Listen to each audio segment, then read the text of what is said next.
The Patriots have just played 9 straight games. It's been sort of a weird schedule with Thursday nights and Sunday nights and Monday nights and short weeks, long weeks. So this bye does come at a good time for the Patriots. So they probably want the week off, but like Matthew said, probably a little bit anxious to get back on the field. Have you ever felt that anxiousness to get back on the field despite the fact that you do want the rest of the bye? Yeah, Doug, I think there is a little mental time clock that most guys have where you're like, okay, camp was long, we got the preseason part, that part sucks. Then you get in the season, it's fun, hey, we're playing games.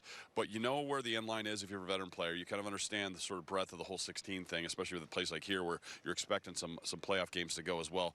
But there does get to be that point, just past the halfway point, we're like, okay, dude, I can use a little break, right? And I think that's kind of where they're at. I mean, it's not as if it's some massive roster in disarray. Really need that week off to get back.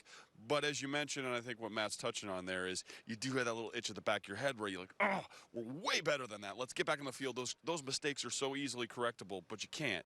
Ravens might have found a flaw in the Patriots defense there, and the Cleveland Browns did a little bit in the week prior in the run defense department. So now it's good to get that flaw out there, I'd say, in week 9 rather than later in the season, because now the Patriots have time to correct it. And as we mentioned, they are entering the bye. So are you concerned about that run defense, and do you think that they can fix it now as they head into their bye week? See, I think when you say run defense, like sort of big bubble kind of idea, think if we talked about the passing game in terms of that, right? If you said fix the passing game, like, well, there's the deep portion, there's the screen portion of the game, there's the short and intermediate, there's third down, there's red zone. Like the run defense really works the same way. The run defense issue they had for a couple drives, I would say, against Cleveland is independent and different than the problem they had in Baltimore. Not that it didn't happen, it did. And it certainly is something. I think in Cleveland, it was less of a commitment to stopping it. They were going to try to go thinner and stop it thinner. Couldn't. Not the way to go against a top back. But again, they were playing game style. Up a lot of points, willing to concede that in exchange for time. In the Baltimore game, they just got schemed. I mean, they really did. There's nothing more to it than that.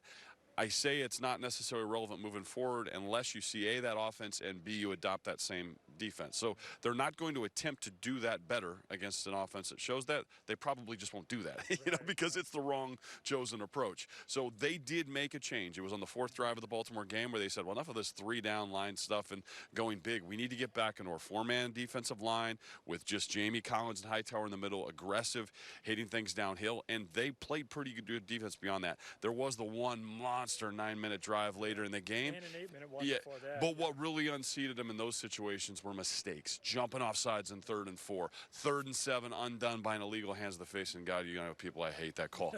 But it was really more mistake-born things than we have an issue with the run game. I think this was so unique and distinct. They're certainly going to tune up a few plays, but they'll change the approach so dramatically. It's not as if fixing that will be what you see later in the year.